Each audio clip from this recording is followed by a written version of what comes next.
తర్వాత మనకి మానిటైజేషన్ అనేది అవుతుంది కదా, దాని తర్వాత కూడా అవర్స్ తగ్గుతాయా అంటే మనకి లాస్ట్ 365 డేస్లో 4000 అవర్స్ వస్తేనే కదా మనకి యాడ్స్ వచ్చేది. సో ఆ 4000 అవర్స్ రావాలి అంటే ఈ మానిటైజేషన్, దీని ద్వారా మానిటైజేషన్ అయిన తర్వాత అవర్స్ తగ్గుతాయా అంటున్నారు. ఇక్కడ మీరు గమనించాల్సింది ఏంటంటే, మీరు చూడండి, మీకు యూట్యూబ్ స్టూడియో యాప్లో లాస్ట్ 365 డేస్ అని ఉంటుంది. అంటే లాస్ట్ 365 డేస్లోనే రావాలి మీకు ఈ అవర్స్ అన్నీ కూడా. ఒకవేళ మీకు 3000తో మానిటైజేషన్ అయినా కూడా ఆ 4000 అవర్స్ కూడా ఈ 365 డేస్లో వస్తేనే మీకు బెనిఫిట్, మీకు మానిటైజేషన్ అవుతుంది, ఐ మీన్ యాడ్స్ వస్తాయి.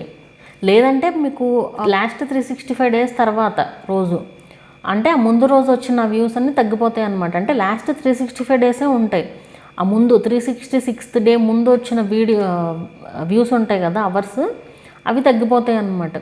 సో